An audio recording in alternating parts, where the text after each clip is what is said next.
Loan বিজনেসে কি GST লাগে না লাগে না, এটা নিয়ে অনেকের ভেতর কনফিউশন আছে।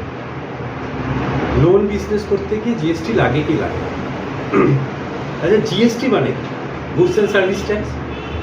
তাহলে গুডস অ্যান্ড সার্ভিস ট্যাক্স যেটা, তাহলে লোনের ক্ষেত্রে কি সেটা প্রসেসিং ফিস, মানে প্রসেসিং ফিস হচ্ছে লোনের ক্ষেত্রে জিএসটি।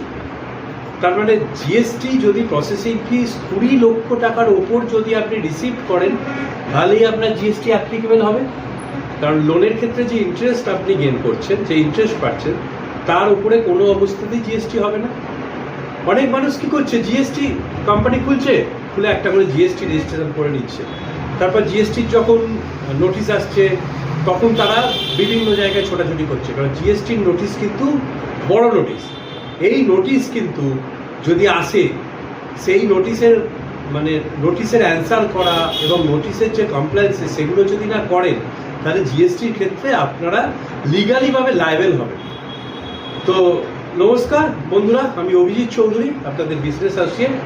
চলুন জিএসটি সম্পর্কে আমি একটি নতুন ভিডিও আজকে আপনাদের সামনে নিয়ে এলাম। প্রথম কথা, জিএসটি মানে আমি বললাম, জিএসটি মানে গুডস অ্যান্ড সার্ভিস ট্যাক্স। লোনের ক্ষেত্রে প্রসেসিং ফিস যেটা হয় সেটাই শুধুমাত্র জিএসটি।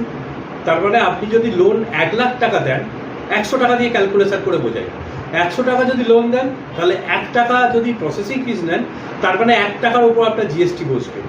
এই জিএসটিটা যতক্ষণ আপনি 20 লক্ষ টাকা না পাচ্ছেন, তার আগে পর্যন্ত আপনার জিএসটি অ্যাপ্লিকেবল হবে না। আর একবার যদি কোনো কোম্পানির এগেনস্টে যদি আপনি জিএসটি রেজিস্ট্রেশন করে ফেলেন, তাহলে জিএসটির প্রতি মাসে আপনাকে জিএসটি ফাইল করতে হবে বা কমপ্লায়েন্স করতে হবে। যদি আপনি জিএসটি কমপ্লায়েন্সেস না করেন, তাহলে কিন্তু আপনার ফাইন আসবে মোটা রকম। আচ্ছা, এটা তো গেল লোন কোম্পানির ক্ষেত্রে জিএসটি। আচ্ছা, প্রাইভেট লিমিটেড কোম্পানি বা প্রোপাইটারশিপ কোম্পানি বা ধরুন পার্টনারশিপ কোম্পানি, এই ধরনের কোম্পানির ক্ষেত্রে জিএসটি নর্মসটা কি, রুলস কি?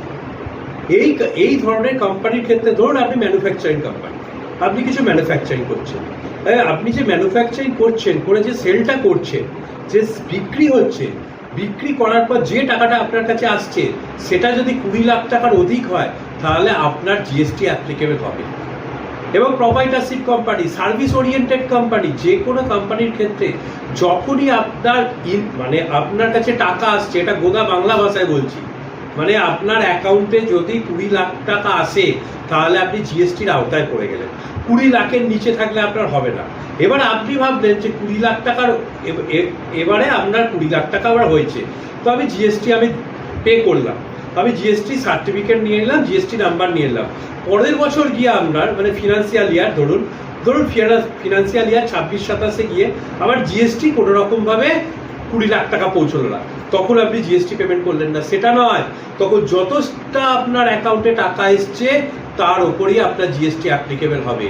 তাই জন্য সাবধান, জিএসটি করার আগে ভালোভাবে জানুন জিএসটি নর্মস কি, তারপর জিএসটি রেজিস্ট্রেশন করুন।